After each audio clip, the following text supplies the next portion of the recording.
Welcome back to The Backmarkers, the F1 podcast for new fans, by new fans. My name is Mike Hurley, and I am joined by my co-driver, Austin Evans. I was like, co-pilot, that's not right. Teammate, that's what I'm looking for. My teammate. I'm the George Tier Lewis. Hello, my friend. That was very kind of you. Well, look, I can never be the master. Historically kind. Currently not kind. We'll get to that a little later on. Yeah, it was a backhanded compliment. Give us that quick recap of the Miami Grand Prix, Austin Evans. I would love nothing more. So, if you're just tuning in, the race just wrapped up. Podium was something we're starting to get a little bit of an idea about for this year so far. So we've gotten Max Verstappen coming in P1, and then Charles and Carlos for Ferrari coming in P2 and P3. Going down the rest of the order, Checo at P4 almost got up there a couple times. And then we've got a couple Mercedes, PA5 for Russell, P6 for Hamilton.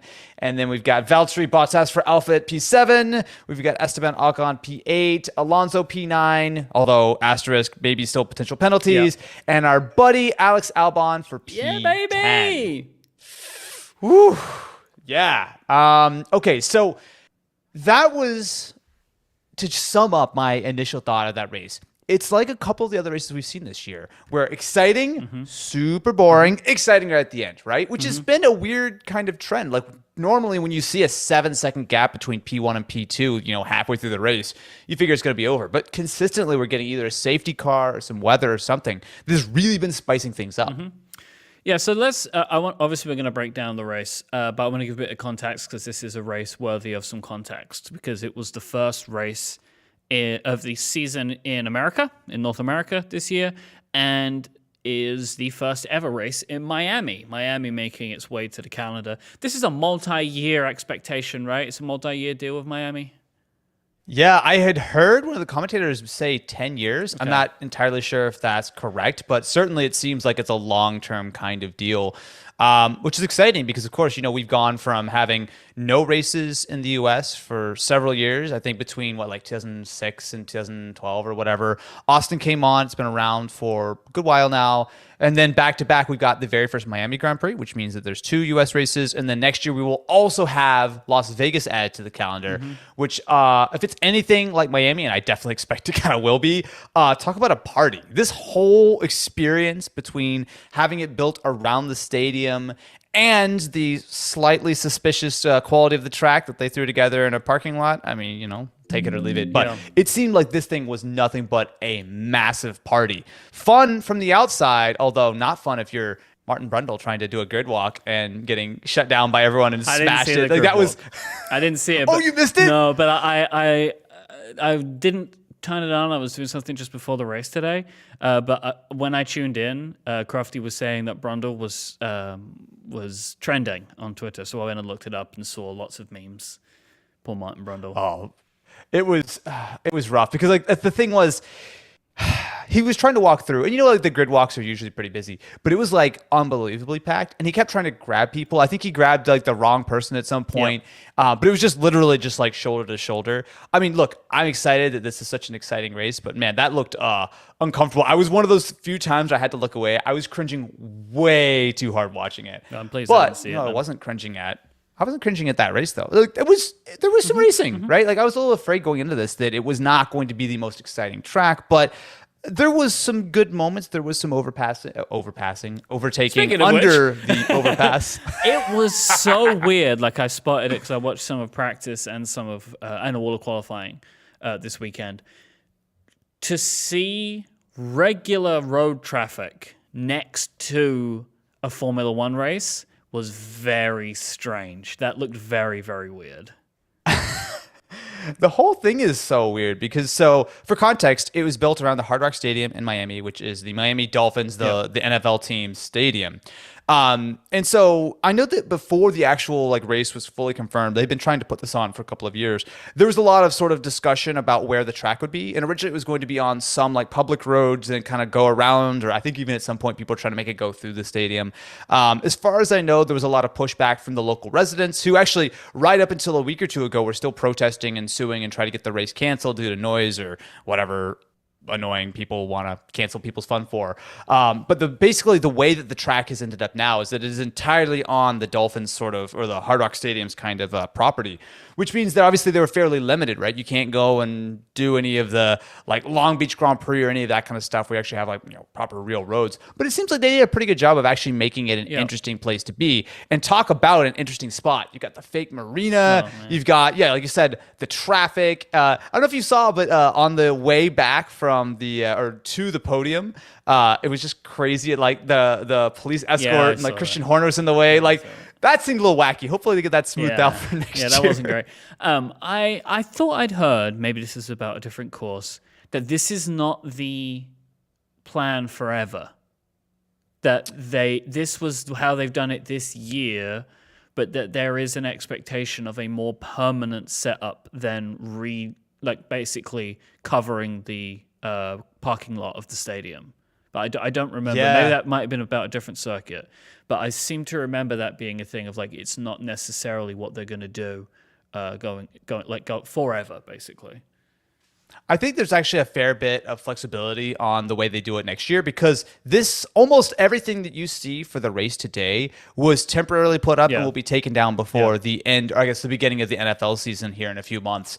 I would expect that they will probably be tweaking and tuning the layout for next year. I know some drivers weren't happy with a couple of the corners. That was that chicane. That was not good, and also as well. I think I could see that, and I think Ocon was saying it more widely, the safety of the track was a little bit odd in some spots, that they if they would have been able to put some softer barriers, some Tech Pro, I think is what it's called, against some of the harder edges, it would have made things a bit better. I would think, considering they have so much flexibility about how the track is clearly going to be reconstructed every year, if they're going to keep it at that site, I would hope that they would address some of that. Because otherwise, like people are saying, it was, and I would say, as a track was fine, like it was good, and it wasn't terrifying like Jeddah, for example, right? You know what I mean? Like I didn't enjoy that course. I didn't like to watch it, even though this is just another like constructed street race.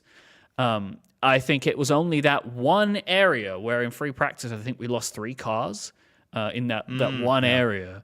Where if they were to tighten that up a little bit, I think overall the track was good. You know what? I actually kind of liked, it was a fun addition, that really short DRS zone at the pit lane. Start finish. I thought that was like just an interesting thing. It was new. I haven't seen one so short before to my memory. And it did add a little bit of quick drama. So I thought that was fun. Yeah. I mean, obviously DRS was pretty much the way that all the passes happened with a couple of exceptions. But I think, especially going into it, a lot of the drivers this weekend were kind of complaining because this was a brand new surface. And one of the things they'd done, I think they had like sort of like power washed the surface to try to get it to kind of be resurfaced a couple of times over the weekend. Sure. Yeah. So people are like, as soon as you go offline, there's no grip. Everyone's just going to be falling around. It didn't really seem like it was that bad. And especially with that huge sort of back straight, there was some good racing going on. Also, there's just a lot of sort of interestingness, right? I mean, so obviously Lando had the coolest helmet of all time, which was literally looked like a giant basketball. You can buy a miniature of that. Yes, I see he's been heavily promoting.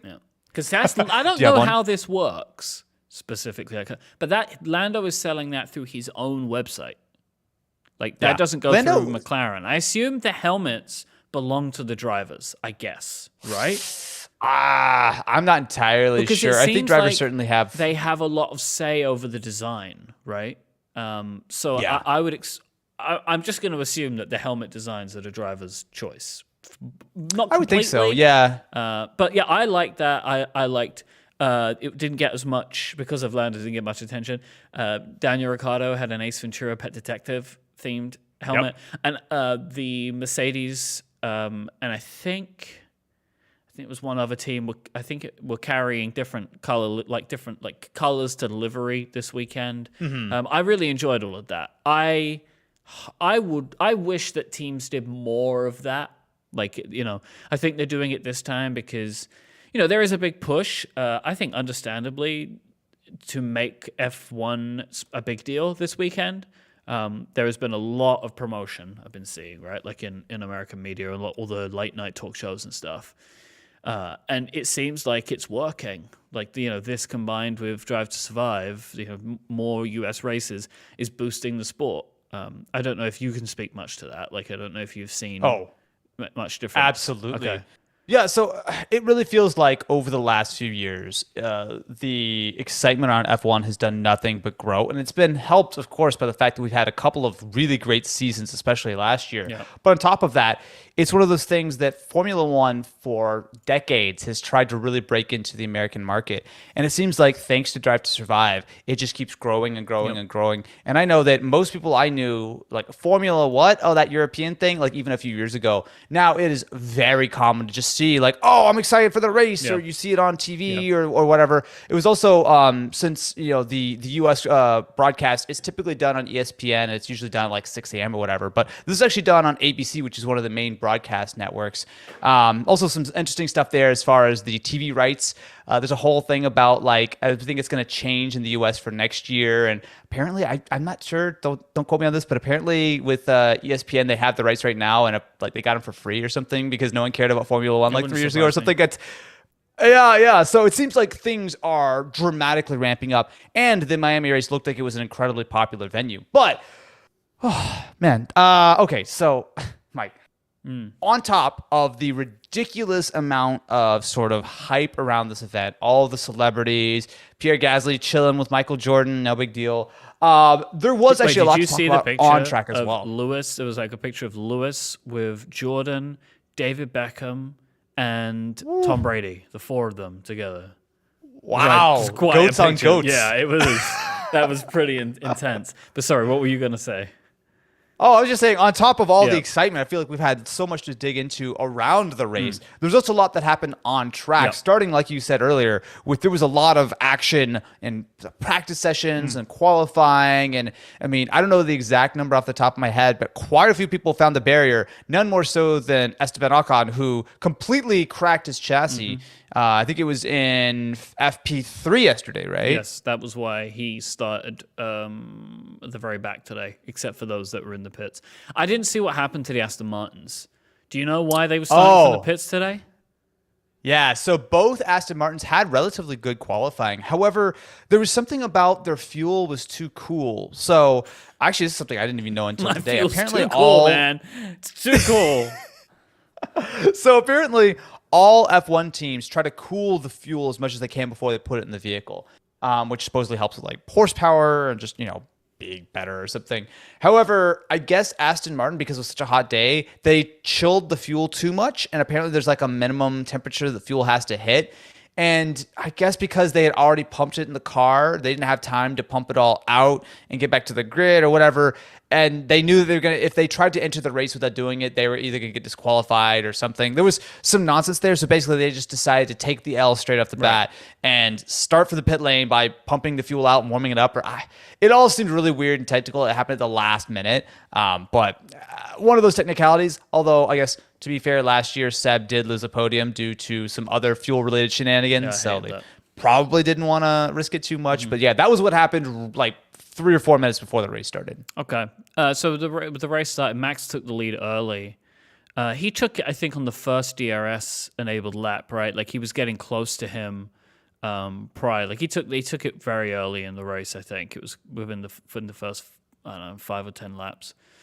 It was certainly early. And, of course, he got the jump right up into turn 1 on Carlos, who...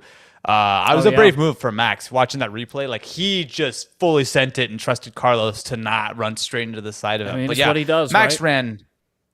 Yeah. This is what he does. No, I mean, Max has, if you could say nothing else about him, a lot of confidence all the time, no matter what. If he's got 4 wheels underneath him, he's going to send it and he's going to trust that it's going to stick and that no one's going to hit him. He knows where he wants his car to be, and he will do whatever it takes to put it there. That's which is... puts him, maybe it's calling it too soon. I had this realization today. He's going to win the championship. Ooh, that's spicy. I mean, he's either still winning or not finishing races. So I believe this is the 5th race that he's either won, which I think that puts him at 3 wins, and he's not finished the other 2. Yeah, because so, it's the stat that they keep saying over and over and over on commentary is getting into my brain, which is if he starts, he wins. That has been including the sprint. Like if he sees the checkered flag, so if he sees the checkered flag, he wins. And like so that is like if his car can stay together, he is winning races. And there is quite clearly the speed advantage that they have. Red Bull has a clear speed advantage. Now, of course, if Ferrari can make up that gap, which is very possible, then we could be talking about a different equation here. Because honestly, I think putting the two of them together, putting Leclerc and Verstappen together, and I think you are getting 2 drivers that are pretty evenly matched. I think the first few races of the season have shown that. I think all the races of the season have shown that. But I think that the Red Bull at the moment is getting that extra speed. You can see it happening, right? Like you could just watch it happen. Like especially with DRS. With DRS, Max can catch Leclerc every time. Leclerc cannot catch Max just in the straight line speed. So I think, obviously Red Bull have done just an absolutely superb job and have nailed every part of that car. Now they've got it to be reliable too, right? And so far, yeah. There was the problem with Checo that almost took him out of the race. He lost like 6 or 7 seconds that about halfway to be a through. sensor issue more than an actual mechanical problem, though, right? Like that's it seems like they're saying. But even then, though, it didn't seem to actually hurt Checo's race as such. Like I don't know if I would have. I think it was a toss-up between Perez and Sainz today, anyway. And it's it hurt him for a bit for a few laps, but he seemed to make it up, right? Like, but yeah, a bit. I don't know. I actually feel like if he didn't have that problem, he would have had Carlos. Carlos did not look super strong at any point throughout the race. I mean, he still ended up sort of grabbing the podium. He finished. He finished the race, an important part. I feel so happy for Carlos. Like, I feel him to actually not just finish a race, like because he's had some real tough luck. But for him to get on the podium, I feel great for him right now. It's definitely helping him out in the driver's standings. It's putting him up. He's up at 5th now. And it's been interesting to see because the first few races of the year gave us a little bit of an idea that, Ferrari are just insanely fast, period. But now it seems like we got a little bit, especially with more data points, we've got a little bit more of a nuanced look on things and even sort of Christian Horner before the race was talking a little bit about it, that it seems like going into this race, obviously brand new track, all the teams are going to take the best guess. It's a very educated guess, but still a guess at what the best setup for the cars is. Now, Red Bull has already had, generally speaking, a straight line speed advantage throughout, right? They're generally speaking, they just had a lower drag car. And it seems like they really accentuated that this race. So Red Bull went for a lower sort of downforce sort of setup, which meant that through parts of the track, specifically through like Sector 1 and some of the slower stuff, they were not as fast. However, it doesn't really matter so much because they were so much faster in a straight line than Ferrari, who opted for a much more sort of downforce focused layout. And that was great for them. Again, sort of it got them sort of really great qualifying positions. But ultimately in the race, they could not handle the incredible straight line speed. I mean, Checo was down some number of horsepower, and he was still right there on Carlos, right? And Max, obviously, short of the end with the safety car bunching everything up, was pretty much in control of the race, like you said, since, fairly early on. So to me, it really feels like the momentum has swung back in Red Bull's favor if they can keep the car reliable and if they can really continue to kind of push on that advantage. Because Ferrari, they seem like they're very close, and maybe it's a little bit more of a well-rounded car. But Red Bull's better where it counts, which is the speed. Because you ain't first, you're last. But what I will say for Ferrari is I think they were really the only top-tier team this year that had their car perfect from the beginning and it's maintained. So my hope for them is that they will be able to find a little bit more out of that car over the next few races. Speaking of which, Mercedes brought their first upgrades to the Miami Grand Prix, and I think it's clearly shown the difference for them this week. They had a very weird FP1 and FP2, where I think George was fastest in FP2. FP3 was an absolute nightmare. and qualifying wasn't that great. George really had a terrible qualifying. But, they, with a good strategy and a good racing from the two of them, and George in at 5th, Lewis in at 6th, that is a much more consistent result for Mercedes than we have seen, I think, so far, or at least for the last few races. I think maybe actually, what? I think this is Mercedes' most consistent, because this was them at 5th and 6th without any shenanigans happening ahead of them. Nobody crashed out.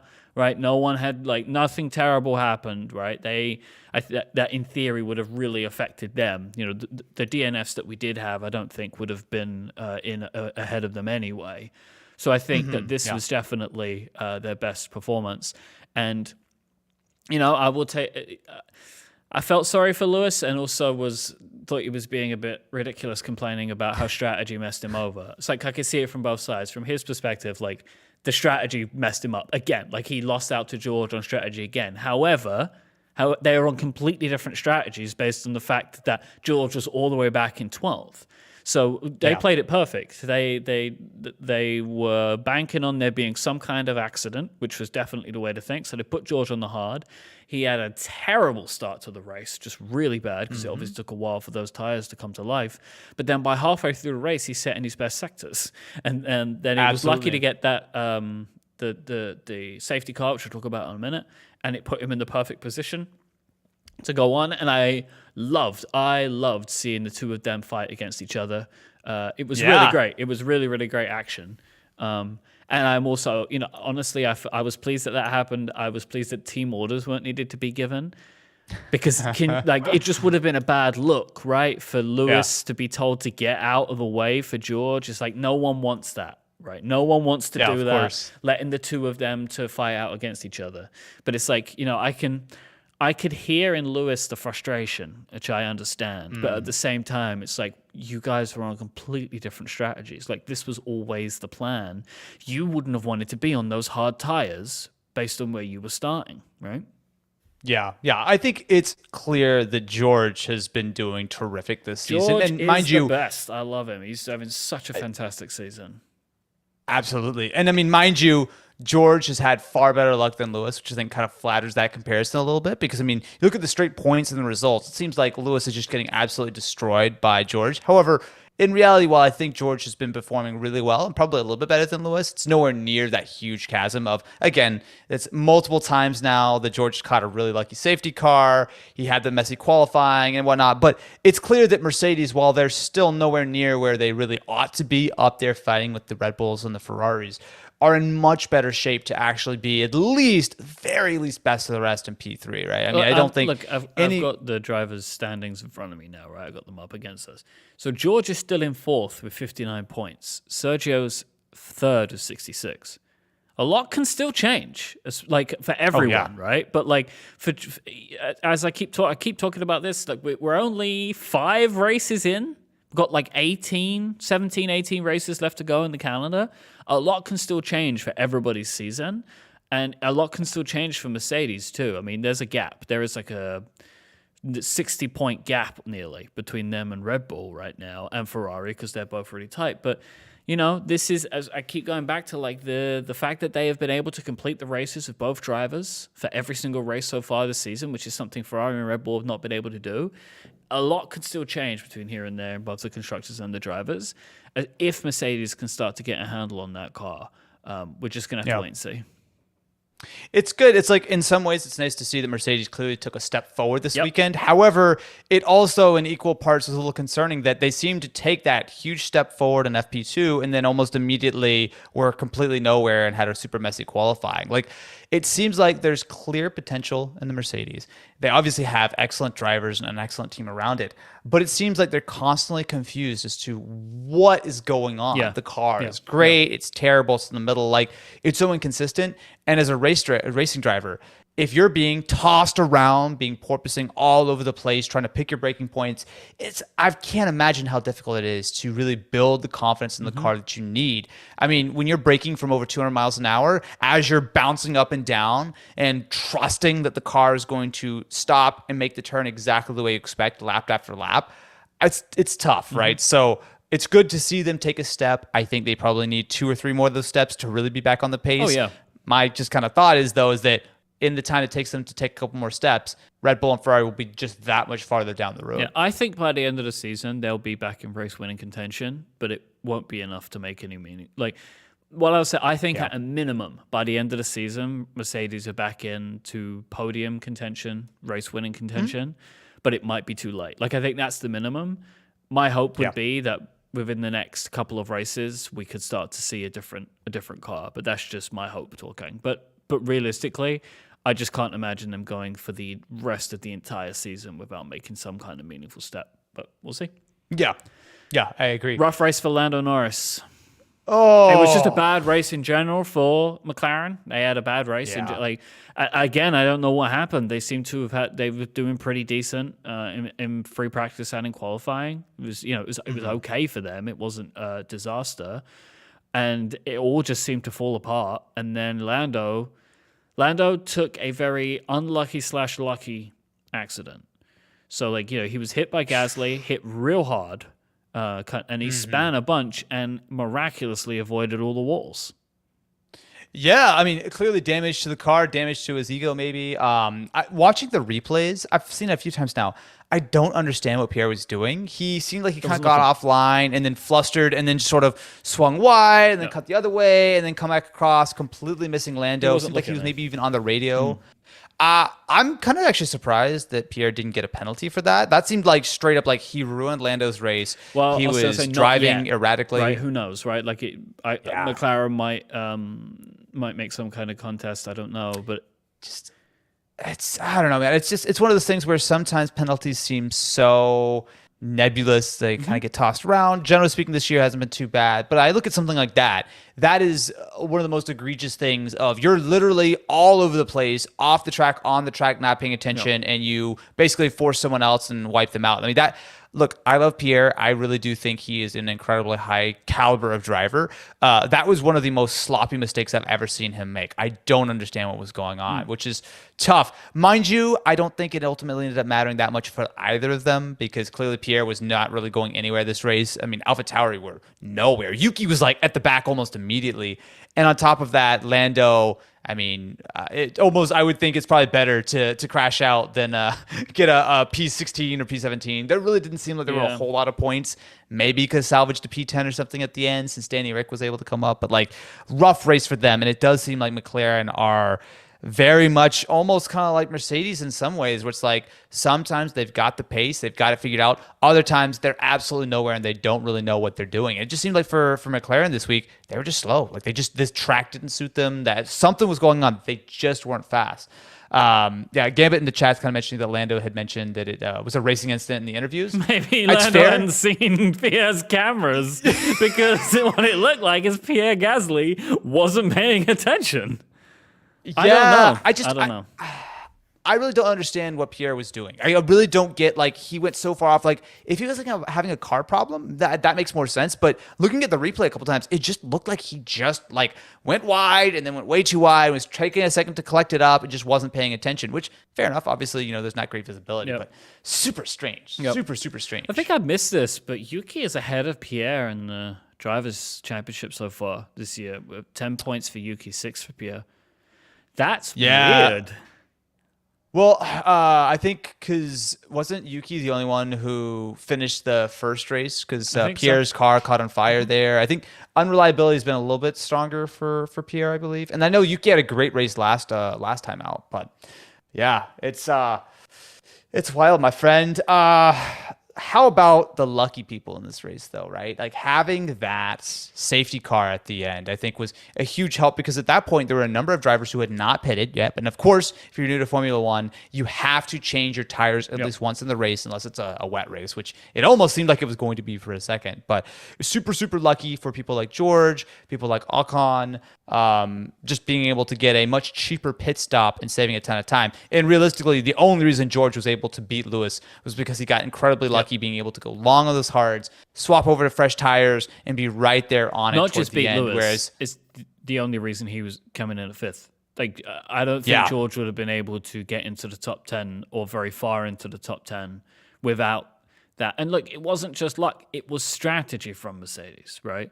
Like I think everybody everyone was on mediums except those at the very bottom of the pack, and they were playing on that strategy of like, look, this weekend people have been crashing left, right, and center on this course.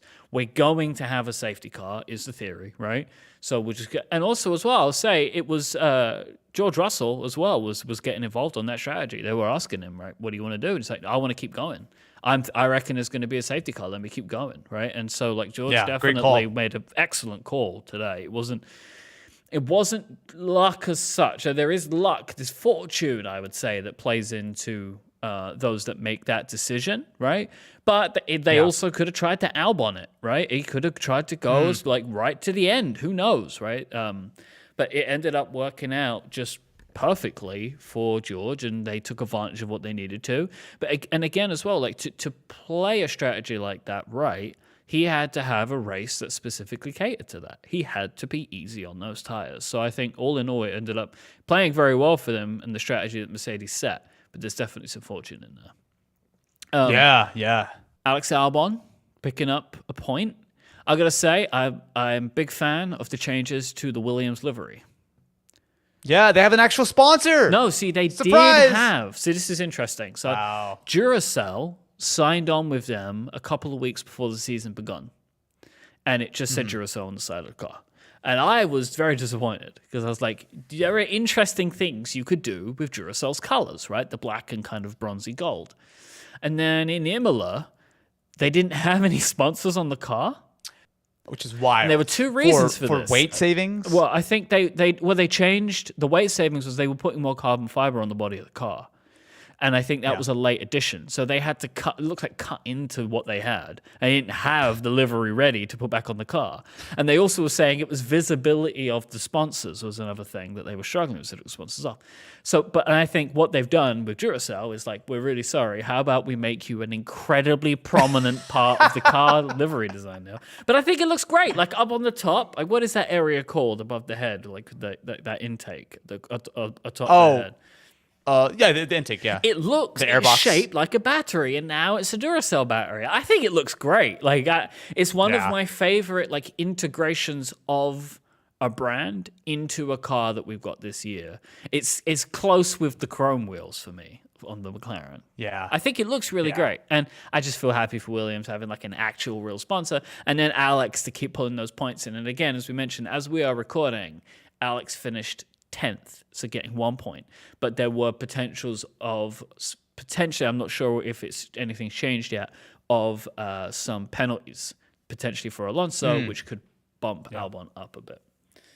Yeah, because Alonso got a 5-second penalty. Actually, I think it was an incident with Gasly, I think, which knocked him down to P9. And I mean, obviously, Alex had another solid, good ride, and his teammate did not. Latifi, I think, still is just looking like he's really out of his depth. You know, I mean, it was one thing to be beaten by George, who is obviously a super talent. Nothing against Alex. I think he's a solid driver. But for him to be out of F1 for a year, hopping in and comprehensively just demolishing Latifi is tough, right? I know Latifi brings a lot of money in, but there's a lot of great young talent out there, and it really seems like Latifi is not grabbing that race seat and sort of earning it in any sort of meaningful way. I know we keep talking about this every episode, but I implore Williams to make a different call for next season with this. Absolutely. I think Latifi has had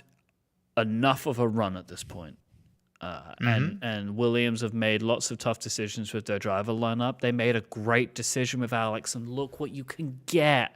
I mean, at a certain point, they have to realize this, right? They have a points-winning car again, and they're not getting it. They could be getting points every race with at least one of them. If they had somebody else that could bring this in, you know? Like George was doing it. Latifi did do it last year, but George did it more, you know? Oh, of course. Yeah. Well, you know, it's something that's interesting. I feel like the last couple of years it's really kind of shown that there are real number ones and number twos at almost every team now, right? I mean, there are very few teams, I'd say, Alpine's probably one of the only ones where the drivers seem pretty evenly matched. I would say right? Mercedes right now, though, right? Like I think at the moment, it's actually, I don't think you could pick out of George and Lewis. I think that, as you said before, I think there are reasons that George handles that car currently more than Lewis. And we're going to have to wait and see what it's going to be like once the car actually settles in. But I genuinely think I think George is a future champion. And Mercedes have I absolutely agree. But if you look at, all right, I mean, Leclerc is clearly ahead of Carlos right now. Max ahead of Perez. Valtteri ahead of Zhou Guanyu.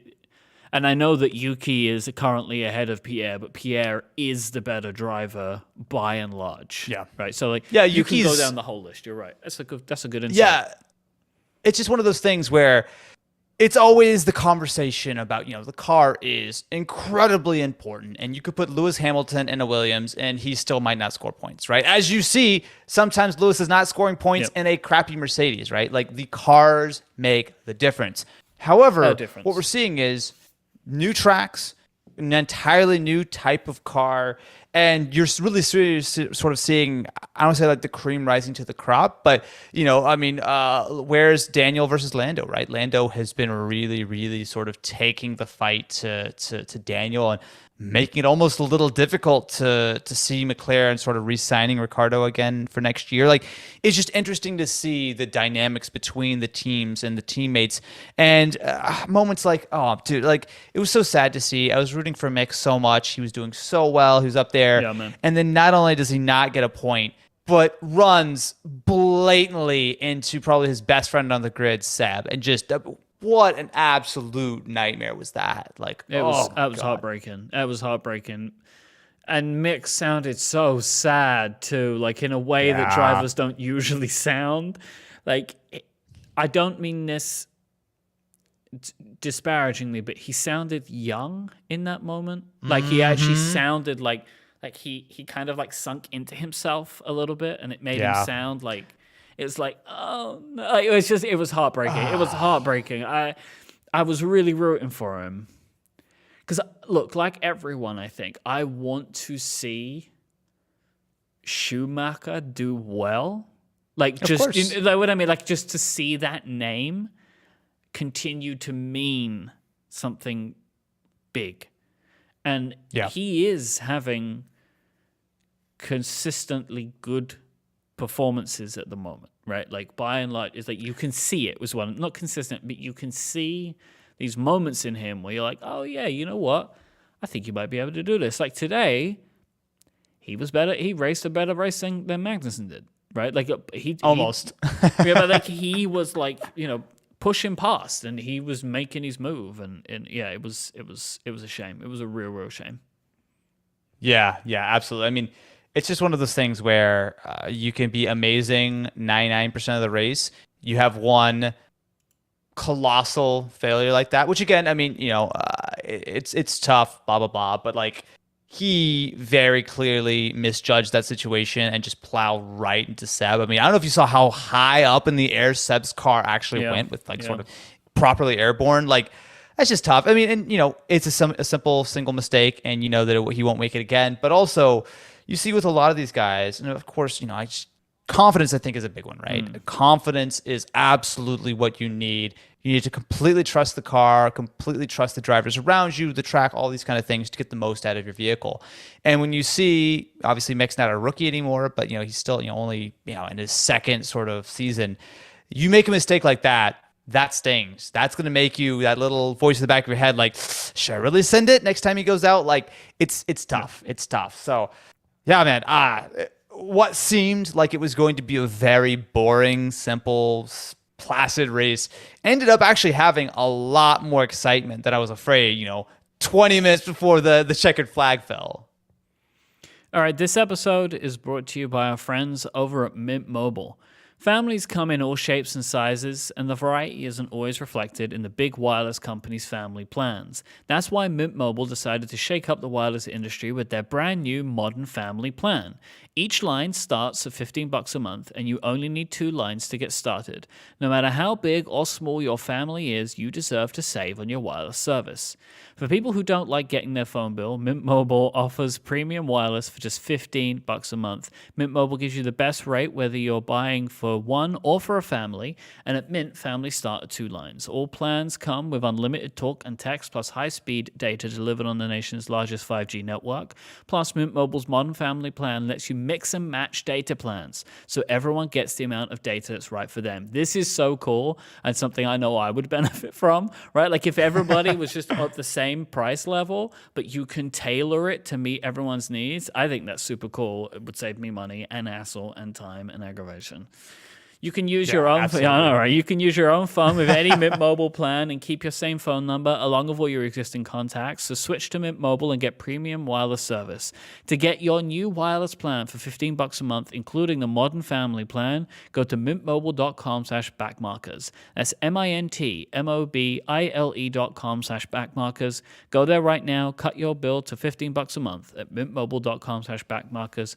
Our thanks to Mint Mobile for their support of the Backmarkers and all of Relay FM. So, speaking of backmarkers, who was your favorite backmarker of the race? Oh, I mean, okay. Again, back markers. For the record, nebulous term. I don't think there was any by the end of the race this time, right? Because it got settled by the safety car. So I like when that happens because it means that we can play fast and loose with our own rules. Yeah, and I mean, it's got to be Alex, right? Alex was not only back marker of the race, I think he had one of the performances of the race. Clearly was absolutely nowhere in qualifying. Got a little bit lucky, a few cars, with the Astons and whatnot having to start from the pit lane, but still was not in great shape, but he just slowly but steadily kind of caught up. And he actually was in that DRS train for quite a while and did not find himself falling off of the back of it. Again, I think it's tough with the Williams because Latifi's nowhere to really know what the real pace of that car is. Seeing Alex doing so well seems like it's one of those things where at least there's some pace in the car, but Alex just race after race, just like George used to do, seems like he's pulling everything he can. The difference is, unlike what George was able to do for quite a while, Alex is just able to hit those P10s, whereas in the past it was always like, oh, George got 11th. Oh, George got 12th. He's been able to now twice this year pull in at least 1 point, which is, I think, very respectable considering that car doesn't really seem like it's always worthy of even being anywhere near those points paying places. Yeah, I mean, I would say Albon too for the same reason. I mean, mostly because I think once you go down from 11 to 15, we're the only other finishers of the race with Ricciardo, Stroll, Tsunoda, Latifi, and Schumacher. There wasn't really much. There's not really much more to go on. Like, I don't think that there was anything spectacular in that. I could see that people in the chat, including Matthew, are starting to say about Mick. So why don't we talk about our underperformer of the race? I think that Austin Evans has been pretty harsh with what I can see in our document here. Mick is 100% the underperformer of the race for me, right? I think he was doing so well, but you cannot, at this level of racing, make such a massive error, right? It's like he didn't even see Seb coming in. He jumped on the radio, was like, oh, I thought it was my corner. Look, it wasn't. And that was such a spectacular crash, right? I mean, that was something that, with more experience, should have absolutely just back out of it, right? Like, flying off everywhere. This wasn't just touching, he destroyed his front wing. Like it was bad. I mean, I don't know if he just expected Seb just to hop out of the way or something, but it's easy for us, to sit back and critique someone and, you're in the heat of the moment. You think you've got the corner. You're trying to be brave, blah, blah, blah. But looking at that, it is impossible not to think that while Mick had a great race, he threw it away there. And ultimately, you can have the world's greatest race, but if you don't make the finish line, if you make a mistake, I mean, just like last time out, Charles was having a really solid race and everything. He made one mistake, got sent to the back and punished for it, right? I don't think you can just say, oh, because you did great almost the entire time and made one huge mistake, that does not absolutely make you an underperformer. I mean, that's why mine's Pierre. For everything we said earlier, Pierre is better than this. I think, look, again, we are saying it as outside observers, but I don't know what was going on with him. Like, there didn't really seem to be anything wrong with the car, and he was struggling to control it, and then just seemed to not look when he re-entered the track. And that just feels like, from everything that I've heard commentators and drivers talk about, is like 101, right? If you leave the track, you have to pay attention to when you're coming back on. And because of the fact that he did not seem to be paying attention today, he completely destroyed another driver's race. You know, if you do that, if you mess up for yourself, that's one thing. But it's like that's the same with Schumacher, right? Like your mistake putting somebody else's race to an end is like it's the worst kind of way to go, I think. You know, if you're going to not be paying attention and slip off and put yourself in the barrier, you've only harmed yourself and obviously your team. But like by hitting someone or making a mistake and hitting someone else, especially when it's this kind of mistake, which I think is particular for Pierre. Like with Mick, it was a bad mistake, but they were racing each other, right? Yes. Pierre, there was nothing going on between him and Lando in that moment, right? Like it was just that was really rough. It was really, really rough. No, I agree. Honestly, I feel like both of them probably deserve to be in that tier of just, you can't do that stuff. You cannot do that stuff. I will say, if I'm going to give props to anyone, it's the fact that all the drivers had to deal with such awful conditions. I mean, especially in the cool down room, which just side note, I loved that right before they actually like fully went over and were like set up for the cool down room, the TV had a giant mind your language thing up. And of course, yeah, it was only up there for a second. Of course, that's Carlos hilarious. Immediately just drops an F-bomb. So funny. I love these cool down rooms. I could just hear it in the background. But like Anita pointed out to me that like they had to just do like a full-on shot of Charles for a while because Carlos took his shirt off. He just takes it. That's how you get out of it. You don't want to be filmed, just take your shirt off. No problem. I don't think that had the effect that he was trying for. If that's the case, I think the camera was like looking good, my friend. But that cool down room, again, I just love this back. Made it really clear that this was a brutal race. It was they hot. look rough, man. I mean, you saw they were like most of them were wearing like cool suits and whatnot, but like you see them just sitting down, just wrecked, right? I mean, these are incredible athletes who are used to racing and being in these conditions, but like this seemed like it was a particularly rough one. Which, if you've ever been to the south of Florida, I'll tell you, it's hot and it's humid and just sticky and nasty. So imagine doing all of that. It must be emotionally exhausting when they do not know this course, right? Yes. Like Max was saying, he barely knew it. He did like 5 laps of it. Like, he just barely knew it. And he was just kind of working it out as he went along. Like, that's not great, right? Like, and this isn't to say you can't have new courses. Of course you can. But like, what I'm saying is you can see how a race like this would be much harder on the driver where they don't have that inbuilt muscle memory, right? Like they were saying that like at this point you're still kind of judging where your braking area is, which is with these bouncy cars that everybody has this still, the porpoising. Like it seems like it's not affecting really anyone as bad anymore. Everyone's getting better, but you see it. Everybody has it. You know, like we only really were focusing on Mercedes and McLaren because they were struggling the most, and it therefore seemed to be affecting their race, right? But like they're all getting it, like, and it makes it really hard for them to work some of this stuff out. I bet they're all bouncing. It's tough. Yeah. It's tough. But yeah, I felt for the drivers, and you know, you look at some of the things which almost seem like a little bit like sort of silly mistakes on the behalf of Mick and Pierre, but. You know, you think about you're over an hour in, you're thirsty, you probably lost a couple kilos of weight just in sweat. It's easy to just lose concentration for a second or misjudge something. So I get it. It's really, really tough. Mike, what was your personal favorite thing from the race? I hated why it happened, but the safety car. Like I will say, look, Mike Hurley says there are no boring races. Right? I'm never bored. But this race was definitely less exciting than I was expecting from it up until that point. The start was exciting, first few laps, but then it's really settled in and not a lot was going on.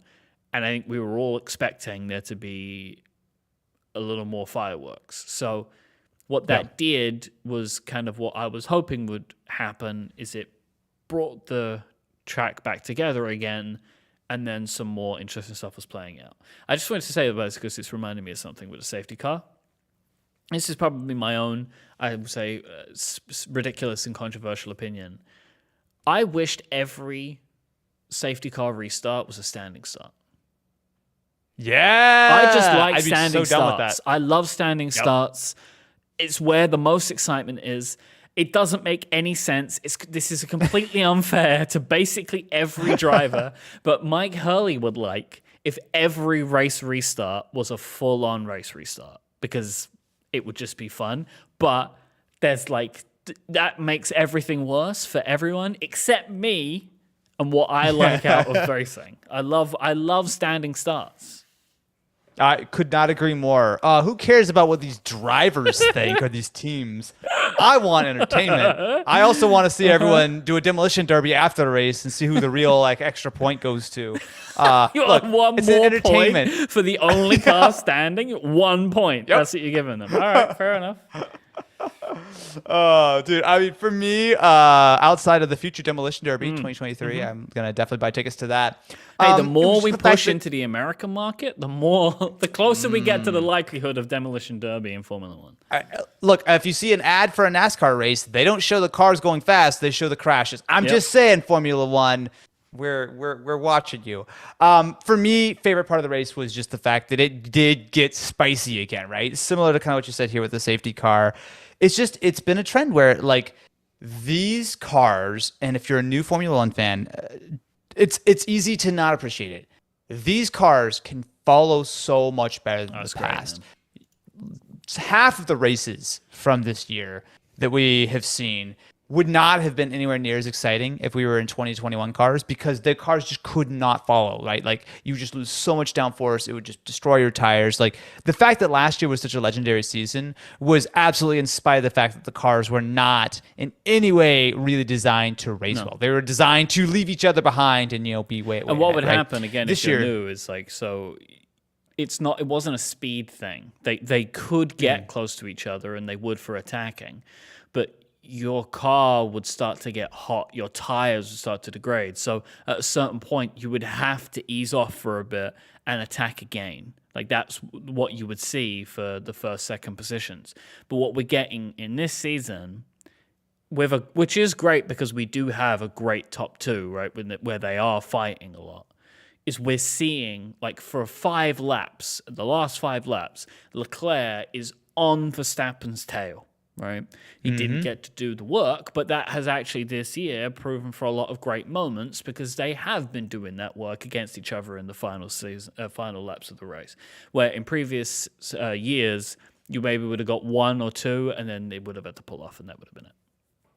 Yeah, no, it's clear that like these cars are designed to generate their downforce underneath, which means that they're throwing a lot less turbulent air. The older cars, almost all the sort of downforce, the pressure pushing them down to the track to help them, take corners faster and whatnot, was on the top of the cars, which meant that it was like a hurricane if you were trying to follow behind another car, right? It was just absolute nonsense airflow everywhere. You would lose tons of speed, which meant that in previous cars, you had to be like, well, maybe not quite a second a lap faster, but you had to be a lot faster to even catch up and to pass someone. And if you didn't get it done, it was done. There's no way you're going to be able to pass or you're able to keep up. So just shout out yet again to these 2022 cars for really delivering exactly what we had hoped for. And shout out to the 2022 season for giving us, I don't want to say it's going to be as great as last year, right? Last year was a truly incredible season, but we're getting Charles and we're getting Max going back and forth, race after race after race, very similar to what we saw Lewis and Max doing last year.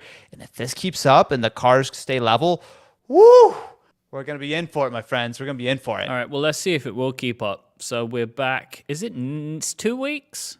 Or is it next week? It's 2 weeks, right? I believe it's... Because then we're going into a double header, which I'm excited about. It's the 22nd is the next race. It's the Spanish Grand Prix, followed up by Monaco the week after on the 29th. So we're going into a double header. So that's going to be our next race. I'm excited about that. I mean, I know that this was... some of the reports are saying we could expect to see some car changes for the Spanish Grand Prix. So I'm obviously keeping my fingers crossed for the old silver arrows. But I can't wait for Monaco. I love Monaco, and I'm also like, I have this thought of like, there's gonna be, is it in Monaco or Azerbaijan where they go around that really tight corner and there's like a little castle? That's the castle is Azerbaijan. Yeah. There's no castle in Monaco. No, I'm pretty sure. Right? Is it Azerbaijan? If I got that right? Are you talking about the Leclerc corner where he keeps running straight into it? Because that's the castle in Azerbaijan. Right. Because I've been thinking a lot about the 2022 cars and that particular corner. Will they even fit? Is the question I have. I can imagine that this is a street circuit, by the way. Because I think last year we had 2 street circuits. I think they did Monaco and then the Azerbaijan race immediately one after each other, which I think was odd. Azerbaijan, it's also after Monaco this year. So that's the June 12th race. And so I was making a joke about it, like, will these cars get stuck? But I am genuinely wondering, on these really tight street circuits, these cars are a lot bigger than last year. What is going to happen on these street circuits? I'm very intrigued about this. It's actually a good question. Well, I wonder what the actual difference is in sort of size, because I know that they're not wider than the cars before. I still think they have that 2-meter width, but actually I know that they're heavier. I actually don't know off the top of my head how much longer or shorter they are compared to the last generation of cars. I do think you're right. I think they're a little bit longer, but I'm fairly sure they're the same width. At least. I did read as well, this is unrelated to that, but I think the next regulation change, which I think is in a couple of years, they are looking to make the cars smaller. Yeah. Did you see this? Smaller, lighter, more fuel efficient, more powerful sort of electrical components. 2026 is currently what the next generation of regulations are scheduled for, which means that there's a whole lot more that's going to change. There's also a lot of talk that Andretti would be coming in. And also I love all the headlines, like the Volkswagen Group enter. It's like it's just like Porsche's doing some parts, and maybe there's like a potential for Volkswagen to try and buy McLaren for Audi to try and buy McLaren. I don't know about that. Which that got shut down. Yeah, it really feels like it's silly season right now. But essentially, there's 3 teams that are looking to join Formula One for the next sort of rules and regulations in 2026. Andretti, who of course are very famous for not only Mario, I think was the one who raced in F1 back in the day. Michael Andretti, I believe, runs the U.S. team where they run IndyCar, and they may have NASCAR. I'm not entirely sure, but that's an entirely new team that wants to come in. We've got Porsche basically just straight up are going to be sort of linking up with Red Bull, it seems, probably going to be rebranding that power unit to the Porsche power unit, which would be pretty cool. And then Audi looks like they're just trying to buy a team, right? So they tried to buy McLaren, it didn't work. None of this is exciting to me. When we hear the Volkswagen Group wants to be in an F1, everyone's like, great, another 2 teams. No, we're not going to do that. I just feel like if you're going to do it, do it. Don't do it like this. Actually do it, Volkswagen, right? Like, do what Renault do. Do it. Or don't, It seems weird to me. Look, I'd love it. I think the smart money is that Audi buys like Sauber or something, and Alpha turns into Audi or something. And I know part of the problem is it seems like the existing teams won't let more teams in. Like, I understand that as a thing, but I just think, people get so excited about this possibility of there being a Porsche F1 team. It's like, no, they're just gonna rebrand Red Bull and help them out with their power units. Very, very possible. Yeah. So a lot of spiciness. Last thing, and then we'll wrap up. You talking about car redesigns. Have you seen the new Formula E car design? Very interesting. Looks amazing. Looking. It looks like an arrow. Yeah. I really like it. Yeah. I also like the fact that Formula E continues to evolve pretty quickly. I believe these new cars don't even have rear brakes. It's all regen, at least I believe so, which is super cool. And they're talking about being able to recharge them as well during the races. They're going to have some fast charge capability. Now that I would love to see, to believe, but look, Formula E continues to move forward, and it does seem like for the next generation of Formula One, the electric component will be more powerful, right? So it's going to be a little bit simplified. We're still going to have gas engines. They want to kind of preserve and maybe even improve the sound. They could do that by installing V10 engines. I'm just going to say that probably would be a good idea. But regardless, seems like Formula One has a healthy, still gasoline or biofuel powered future, which means that we've got years and years of back markers to talk about that are not going to have to recharge in the pits every 10 minutes. So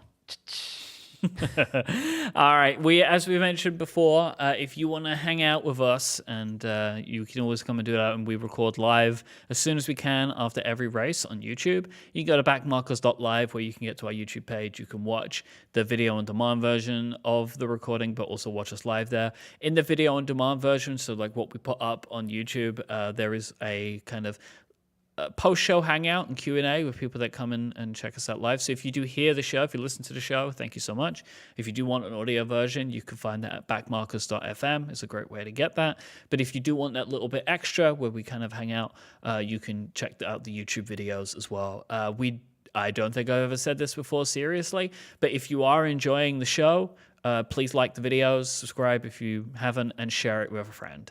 You see how I reserved was trying to not do what YouTubers do? Like, I've really tried to pull that in a little bit.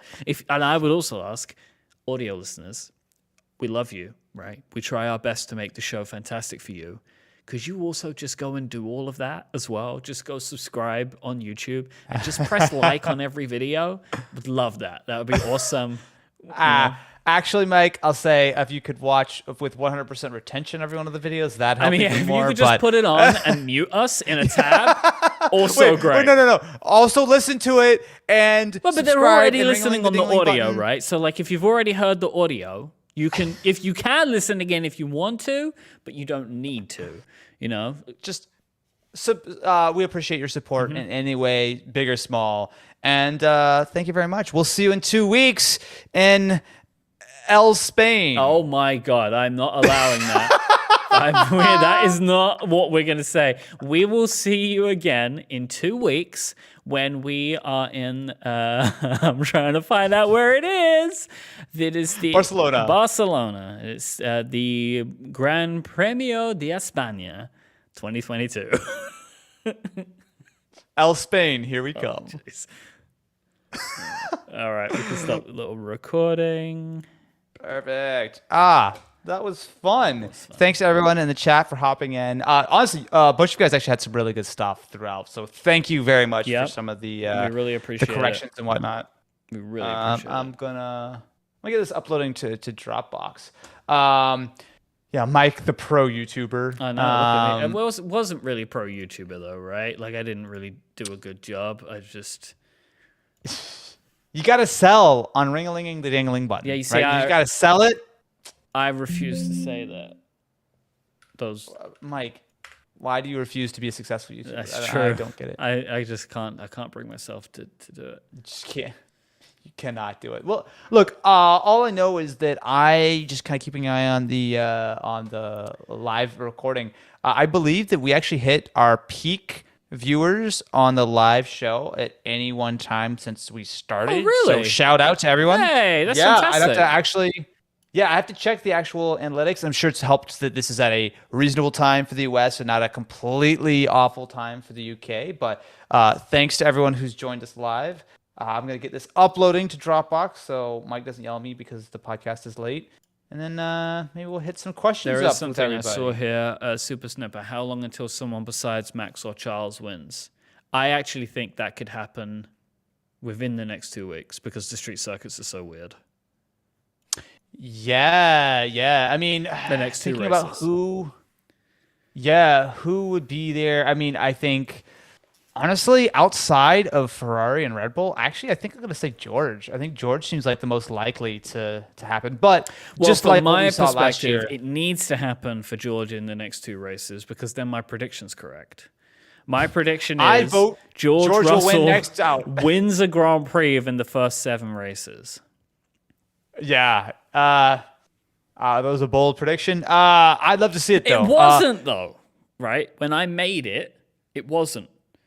I made my no. predictions. I didn't cheat like you. I made my predictions. I made my predictions before practice. Okay. All right. And All I right, Mike, I'll give it am to a you. man of my word, and I kept my original predictions. Yeah, I definitely did as well. I had no shenanigans by looking at Mercedes being terrible and completely throwing away all my stuff. Well, okay. Would never, when is summer ever break? do that. August, right? Actually, let me look up the schedule here. Yeah, July. So, The end of July. It's all the way. It's from Hungary to Belgium. Yes, yeah. So we have Hungary, July 31st, and then we have Spa on August 28th. Halfway to summer break, because you said Ferrari, Red Bull, and Mercedes will all be quote in it by summer break, whatever in it means. I'm not feeling great about that. I was a little bit ambitious there. It's not gonna happen. I mean, what is in it? You know, like all able to be roughly at the same pace and be able to fight for wins. Probably not the actual like championship, but even that I think is pretty ambitious. I don't think they're going to be able to catch up. Just looking at the tracks that are coming up. I mean, I'm excited for Spain, Monaco, take it or leave it. Azerbaijan, I do think gives great racing. Also, it's been a long time since we've been back to Montreal. Actually, Montreal last time was 2019, right? This is their first race that I will have seen in Montreal. Yeah. People are saying they'd love to see Lando at the top of the podium. I mean, obviously last year Lando got, absolutely just sort of brutally Russia was just bad, right? That was just terrible. But yeah, I just don't see McLaren, unless they get a lot of crazy luck, being able to pull something like that off. I mean, obviously, if the top four all wipe themselves out, or what's probably a lot more likely, some crazy red flag or rain or some shenanigans kind of shakes the order up. I don't think in a regular dry race, anyone besides Red Bull and Ferrari for the foreseeable future are going to have any shot. I mean, they just seem like they are a league or two ahead of pretty much everyone else. Last year's McLaren car was more competitive than this year's McLaren car. Yeah. Last year's McLaren on kind of like pace is probably where... no, not on pace. I was going to say like close-ish to where Mercedes is now, maybe. Yeah. I mean, maybe a little bit better than that. Maybe a little bit better than that, because Lando was pulling in really good qualifying results. Yeah. It seems like. Grant made a really good point that we forgot to call the post show the cool down room. Oh, welcome to the cool down room, too late my now. friends. I was supposed to say it. I'm gonna Mike, watch your language. Watch your language. There are children here. You can't say. Oh, I marked this as not for kids, so I can say whatever I want, but I never swear on my content. Is that how it works? I don't swear on my content anyway. Well, that's good. I'm glad you don't. I definitely just censor everything. How did McLaren go from that last race to this one today? I mean, I don't know, man. This track just didn't suit them. Yeah, it just seems like there's still a lot of heat and just tires. There's a lot of inconsistency. Yep. Like, this was like weird this time where like the hard tire was the chosen tire by the end of the race. Like no one plans for the hard tire just in general, right? Like that's not where you're going. And so like it ended up being a really, really weird one, I think. Do you think Bottas will get a podium of any sort before the season's out, Super Snipper? Yeah, I can see it. I could see it in the way that like McLaren got them last year. Something weird has to happen. Yeah. I mean, he is consistently doing really well, right? I mean, I don't think he's going to get a podium at a normal race. But again, you get a little bit of a weird, spicy thing. I mean, it's easy to forget. I mean, Esteban Ocon won a race last year, right? Seb was P2. Like, I mean, well, I guess technically he wasn't, but like he finished the race P2. So, yeah, I definitely think that there is room for that. And if Valtteri just keeps being incredibly consistent and delivering these great qualifying performances, I really enjoyed a little bit of luck. I really enjoyed his team orders flashback today, where he just decided to get out of the way for both Mercedes. I just thought that was really great. I had to give a little tip to old Valtteri. Thank you, Valtteri. Much appreciated. Austin's incredibly destroying loud. his microphone. It was so loud in my ear. Mike, we gotta be done here. I've completely collapsed and fallen apart here. Yeah, Danny Rick does seem out of it, Michael. It's tough. I mean, look, it's so easy for us to just sit here and judge. But Danny Rick I feel like since he's left Red Bull, he's not been the same. He had some moments in Renault, but it wasn't really his sort of spot. And his sort of stint at McLaren has been short of, that sort of miraculous win that he got last year. He just hasn't been on the pace. He just hasn't looked great. Like there were times during actually even the race today where he actually looked like he was doing okay, but like it just fell apart. And I don't know. It's tough, right? Because I think everyone loves Danny Rick. Everyone loves to see him kind of continue in the sport. But again, there are a ton of incredibly talented young drivers out there who are just itching to get into a seat. And you look at anyone who's underperforming and you cannot feel safe about your position, right? Whether it's, sure, Lance has got a car to drive for the next 30 years as long as Daddy Stroll's around. But like anyone else who is underperforming, whether or not you bring a bunch of money almost is, I don't say irrelevant, but like I do believe is going to matter less and less when you see just how much you're leaving behind. I think it's Lance one thing for does way better than other pay drivers. I think he does fine. He's the best of any kind of pay driver I've seen in the sport. Yeah. I don't think he does better than like if Piastri was in that seat. No. I think Lance does. But also Aston Martin wouldn't be around. Like this is different. This is slightly different, than Mazepin or Latifi. Lawrence Stroll owns the entire. It's his team. He owns the team. It's not just the biggest sponsor. He owns the team. He bought a car company to brand his team, right? I think it is a little different with Lance. I do genuinely believe Lawrence Stroll's not an idiot. I don't think he's an idiot. I don't know if he's a great boss. Well, that's true. What I mean in the sense is like he spent a lot of money on doing that. Yeah. If Lance is consistently screwing up, I reckon he will bring someone else in. Yeah, I think at a certain point. Because it seemed like when it was like Racing Point and when it was Williams, it was different. It was money going into the team. But now he seems very involved. Yeah. And I would actually agree with what Michael's saying about that term, pay driver, is it's complicated because Perez brings money to a team. Carlos brings money to a team, but we don't call them pay drivers because they're good. Yeah, it's a nebulous thing. Yeah, I think Ocon, no. No, Ocon doesn't bring any I was money, confusing him with Carlos there from Drive to Survive. Yeah, it's complicated. A pay driver is always one of those things where it's like, for me, a pay driver is just someone who brings a lot of money to a team and sucks, right? I think that's more of what I consider to be a pay driver. But then that's also awkward, right? Because a lot of these guys had good seasons in F2, F3, F4, right? So they don't completely suck, right? Like, of course, Lance won F3, I think. I believe so. Yeah.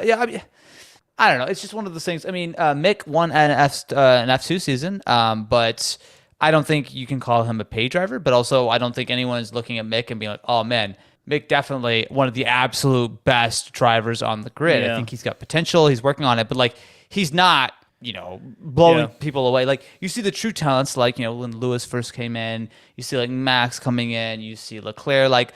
There's certainly a tier of driver who comes in and is on the pace and is absolutely incredible from pretty much day one. Right? Obviously, everyone has to learn and grow. Why do you think it took so long for George? Oh, I think he was just unlucky because they didn't want to drop Valtteri. I think that was really it. I think it was always going to be Mercedes for him. Like there was never going to be anyone else. And then they kept him in there because he could learn from the Williams car, which shared Mercedes stuff, right? Yeah, and also, yeah, I think they wanted to give George time, but also I just think they didn't want to mess with a good thing. And Yeah. Valtteri was doing well enough to deserve his seat for quite a few years. Yeah. But Because yeah, like you man. look at like a Lando or a Leclerc, they got into where they were going either immediately or way faster, and it seemed to take Yeah. many years for George. Yeah, but I mean, It built his character, though. I feel like. It did, and ultimately, well, yeah, of course, George would have loved to have been in a championship-winning car a couple years ago Last year would have versus been great. now, where, yeah, but it's tough. I mean, you can never plan this stuff out too much. There's always a little bit of an element of randomness in there. At least he doesn't have to be as upset as Lewis is right now. Because for George, I don't think anyone is everything's upset. going great. No one's that you know? upset. You know what I mean? Like for Yeah. George, like I keep saying, but like he's doing great. He's fourth for the championship. You know, he's bringing in good points every week. Yeah. You know. Yeah. All right, my Okay. friends. I think the cool down has cooled Oh my down. God, it's midnight. Wow, that came around. It's time for us to get back to swearing off camera, and Mike's about to take his shirt off, so make I sure gotta- to subscribe. All right. Oh, sorry, we're gonna turn to cover camera for a second. All right. Thanks, everyone. See you next time. Cool. See y'all.